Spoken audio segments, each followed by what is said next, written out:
मुझे बताया गया कि सामने जो बैठे हैं वो दिल्ली यूनिवर्सिटी की स्टूडेंट्स, दिल्ली यूनिवर्सिटी की टीचर्स। एम आई राइट? इसलिए ज़्यादा कनेक्ट होता है, खुशी होती है, क्योंकि मैं खुद दिल्ली यूनिवर्सिटी से हूँ। वो दिन भी बड़े मज़ेदार थे। वो माहौल,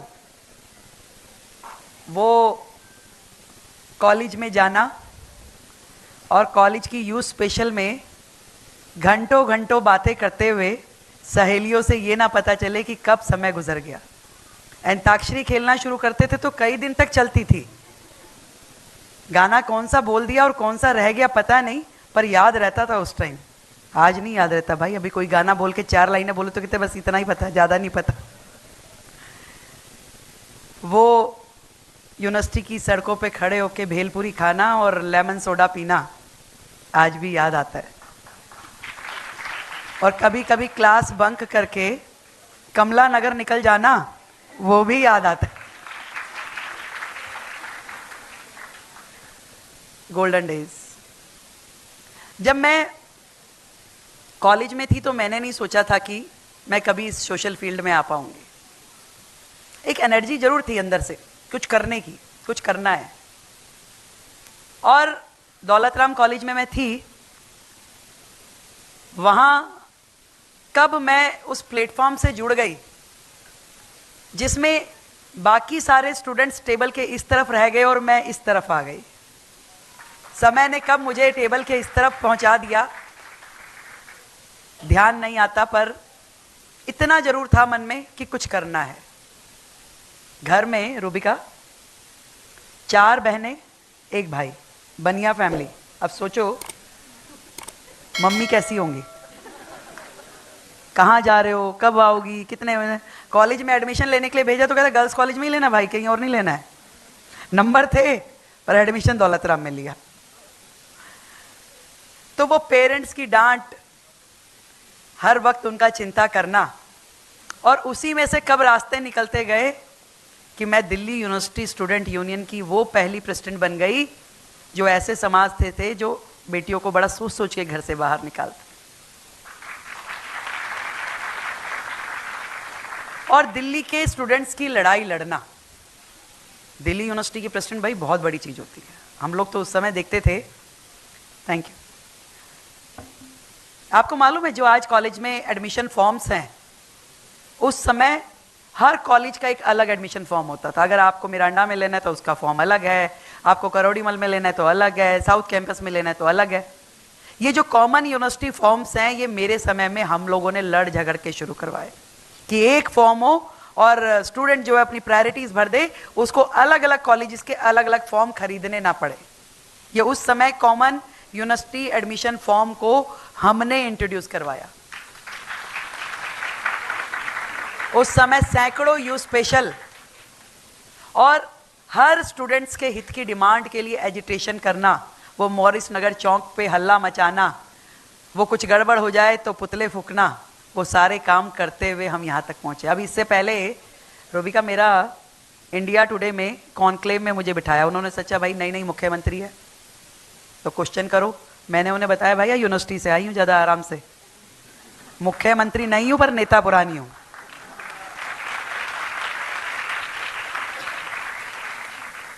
पर आज इस वुमेन्स डे पे मैं आप सबको ये कहना चाहती हूँ कि स्काई इज अ लिमिट।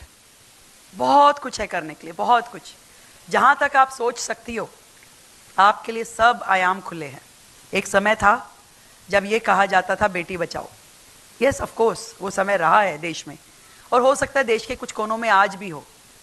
आज भी लोगों की मानसिकता में है कि भाई बेटी हो गई, मुंह लटक जाता है अगर दूसरी बेटी हो जाए तो।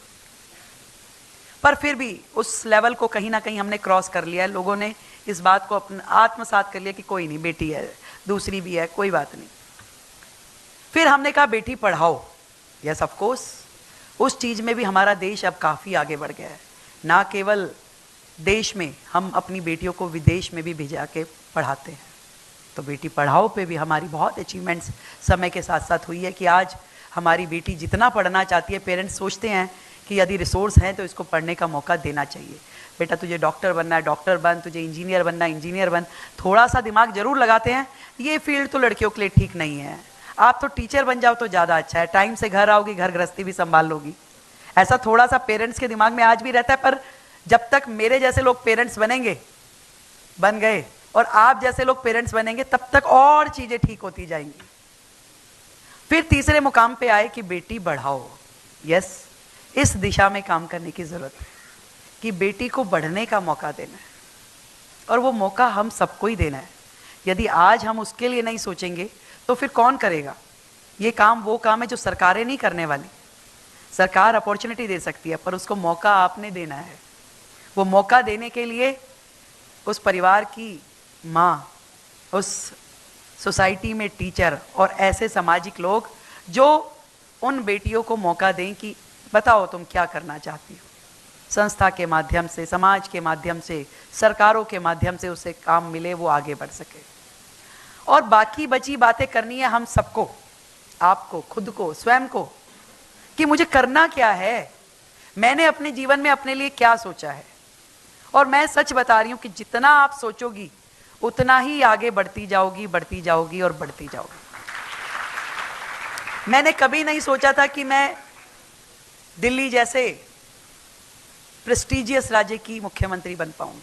मुझे नहीं पता मोदी जी ने मेरे लिए क्या देखा, पर मुझे इतना पता है कि ये जो सम्मान उन्होंने मुझे दिया है, ये देश की हर बेटी का सम्मान है, हर बेटी का। और एक मौका मिलना चाहिए बेटियों को, बस दे कैन प्रूव देमसेल्फ, अपने आप को वो प्रूव कर सकती है, उसे मौका देने की जरूरत है। आप छोड़िए कुछ चीजें हमारे ऊपर, हम करके दिखाएंगे। आज कौन सी ऐसी फील्ड है जिसमें बेटियां आगे नहीं है? जब हम बात करते हैं रिसर्च सेंटर की तो हम देखते हैं कि सबसे ज्यादा साइंटिस्ट बेटियां हैं। अभी पीछे इतना सब कुछ स्पेस की चीजें आ रही थी, तो मोदी जी ने जब इंट्रोड्यूस कराया तो बहुत सारा जो विंग था स्पेस सेंटर का, वो सब वुमेन लेड कर रही थी। आज गवर्नमेंट जो है वो हम बात करते हैं कि women lead government, women lead development. आज सिंबॉलिक चीजें नहीं चल रही हैं कि सिंबॉलिकली आपने कह दिया कि हाँ भाई लड़कियों का काम तो रंगोली बना दो, स्वागत कर दो, टीका लगा दो। नहीं भाई, उससे आगे बढ़ गई हैं बेटियां।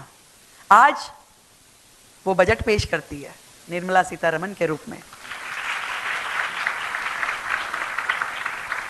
आज देश की रक्षा कर सकती है, आज विदेश विभाग संभालती है, आज हर विभाग की हेड के नाते, आज पुलिस में, आज एडवोकेट के नाते, आज हर हर हर फील्ड में एक बहुत बड़ा स्पेस महिलाओं ने, लड़कियों ने अपने लिए बनाया है। और ये हम सबके अंदर की ऊर्जा है। केवल 8 मार्च सेलिब्रेशन ही वुमेन्स डे नहीं है, हमें वुमेनहुड को सेलिब्रेट करना है, अपने लिए सेलिब्रेट करने की यस आई कैन, मैं कर सकती हूँ और मैं करके दिखाऊंगी। और यही विश मैं आज आप सबको देना चाहती हूँ कि आप सब वो लोग हो जो देश का नाम बहुत रोशन करने वाले हो। आज से सोचना शुरू करो, करना क्या है, किस जगह जाना है, मेरी मंजिल क्या है, और पा लोगी पक्का, मैं आपको बताती हूँ।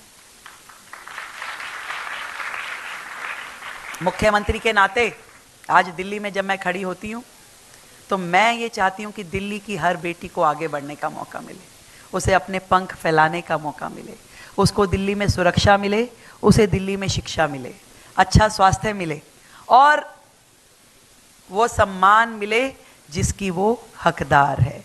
तो दिल्ली की बेटी चिंता मत करना, आपकी मौसी बोल दूं, आपकी दीदी, आपकी मौसी, आपकी बहन आपके साथ है। जो कुछ भी आपके सजेशन दिल्ली सरकार के लिए हो, दिल्ली के लिए हो, आप मुझ तक पहुंचा सकते हैं। आप क्या चाहती हो दिल्ली से, कैसी दिल्ली में रहना चाहती हो, क्या आपको लगता है, ज़रूर आपसे मैं बात करूंगी। आपके सजेशंस मेरे लिए बहुत वैल्यूएबल है। ये सरकार जो इस बार की है वो आप लोगों ने चलानी है, आपके माध्यम से मैं चलाने वाली हूँ। इतना मैं आपको इंश्योर करती हूँ कि मिलके दिल्ली को विकसित दिल्ली बनाएंगे, समृद्ध दिल्ली बनाएंगे, सुरक्षित दिल्ली बनाएंगे और स्वस्थ दिल्ली बनाएंगे। एक बार फिर से आप सभी को आज के इस कार्यक्रम की फेम फाउंडेशन को बहुत बधाई, धन्यवाद। चंदन भाई को, हमारे विधायक जी जिन्होंने मुझे इस कार्यक्रम में आने का न्योता दिया, मिलते रहेंगे और मेरे लायक जब भी जो भी हो, सरला जी आप हमेशा इनवाइटेड हैं, आप मेरे लायक जब भी काम हो आप जरूर बताइएगा। Thank you so much.